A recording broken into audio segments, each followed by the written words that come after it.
Hi, ഇന്നത്തെ വീഡിയോയിൽ നമ്മൾ ഇൻട്രൊഡ്യൂസ് ചെയ്യണത് ഷിനോൺ മെറ്റീരിയലിലെ അൺസ്റ്റിച്ചഡ് സൽവാർ കളക്ഷൻസ് ആണ്. അപ്പോൾ ഷിനോൺ ഫാബ്രിക് എന്ന് പറഞ്ഞാൽ വളരെ ലൈറ്റ് വെയ്റ്റും സോഫ്റ്റ് ആയിട്ടുള്ള മെറ്റീരിയലാണ്. നമ്മൾ പറയില്ലേ ഒരു പിടി ഉള്ളൂ എന്നൊക്കെ പറയില്ല, അതേപോലത്തെ ഒരു മെറ്റീരിയലാണ് കേട്ടോ. യൂസ് ചെയ്യാനും വളരെ കംഫർട്ടബിൾ ആയിട്ടുള്ള മെറ്റീരിയലാണ്.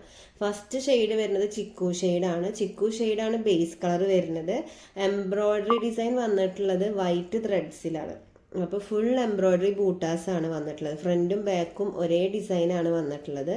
ബോട്ടം പ്ലെയിൻ റയോൺ മെറ്റീരിയലിലാണ് ഇതിൻ്റെ ബോട്ടം വന്നിട്ടുള്ളത്. ഇതിൻ്റെ ദുപ്പട്ട വരുന്നത് ഷിനോൺ ഫാബ്രിക്സിൽ തന്നെ എംബ്രോയ്ഡറി ബൂട്ടാസ് സ്കാറ്റേഡ് ചെയ്ത് കൊടുത്തിട്ടുള്ള ഒരു ഡിസൈനാണ് ഇതിൻ്റെ ദുപ്പട്ടയിൽ വരുന്നത്. അത്യാവശ്യം നല്ല ലെങ്ത്തും വിഡ്ത്തും വരുന്ന ദുപ്പട്ടയാണ് ഈ ഒരു മെറ്റീരിയലിൽ അവൈലബിൾ ആയിട്ടുള്ളത്. അതുപോലെ ഇതിൻ്റെ രണ്ടാമത്തെ ഷെയ്ഡ് വരുന്നത് ലാവൻഡർ ഷെയ്ഡാണ്. ലാവൻഡറിൽ ബോട്ടം പ്ലെയിൻ ആണ് വന്നിട്ടുള്ളത്. അതുപോലെ ടോപ്പിൻ്റെ മെറ്റീരിയലാണ് ഇപ്പോൾ നമ്മൾ കാണുന്നത്. ഫുൾ എംബ്രോയ്ഡറി ഡിസൈൻ, ഫ്രണ്ടും ബാക്കും ഫുൾ എംബ്രോയ്ഡറി ഡിസൈൻ വന്നിട്ടുള്ള മെറ്റീരിയൽ. മൂന്നാമത്തെ കളറ് ഗ്രീൻ കളറാണ്. എല്ലാം പേസ്റ്റൽ ഷെയ്ഡ്സ് ആണ് ഈ ഒരു മെറ്റീരിയലിൽ അവൈലബിൾ ആയിട്ടുള്ളത്. എല്ലാ ആൾക്കാർക്കും നല്ല ഭംഗി ഉണ്ടാവും നമ്മളിത് സ്റ്റിച്ച് ചെയ്തിട്ടിട്ടുണ്ടെങ്കിൽ. നമ്മളിങ്ങനെ കാണുന്ന പോലെ സ്റ്റിച്ച് ചെയ്താൽ ഇത് അടിപൊളിയായിട്ട് ഉള്ളൊരു മെറ്റീരിയലാണ്. സെമി പാർട്ടി വെയർ ആയിട്ട് നമുക്ക് യൂസ് ചെയ്യാൻ പറ്റിയ ഒരു മെറ്റീരിയലും കൂടിയാണ് കേട്ടോ.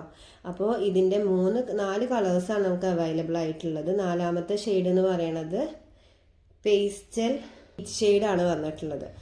പീച്ചിലും ബേസ് കളർ പീച്ചാണ്. വൈറ്റ് ത്രെഡ്സ് തന്നെയാണ് എംബ്രോയ്ഡറി ഡിസൈൻ ഇതിൽ പോയിട്ടുള്ളത്. ദുപ്പട്ട വരുന്നത് നമ്മൾ ഫസ്റ്റ് കണ്ട പോലെ തന്നെ ഷിഫോൺ മെറ്റീരിയലിൽ 4 ഭാഗം നമ്മൾ ബോർഡർ ലേസ് ആണ് കൊടുത്തിട്ടുള്ളത്. ലേസിൽ എംബ്രോയ്ഡറി വർക്ക് വന്നിട്ടുള്ള പാറ്റേൺ ആണ് ഇതിൻ്റെ ദുപ്പട്ട വരുന്നത്. നിങ്ങൾക്ക് ആർക്കെങ്കിലും ഇതിലേതെങ്കിലും ഷെയ്ഡ്സ് പർച്ചേസ് ചെയ്യണമെന്നുണ്ടെങ്കിൽ നിങ്ങൾ താഴെ തന്ന വാട്സപ്പ് നമ്പറിൽ മെസ്സേജ് ചെയ്യുക, അല്ലെങ്കിൽ ഡയറക്റ്റ് നിങ്ങൾക്ക് കോൾ ചെയ്യാം.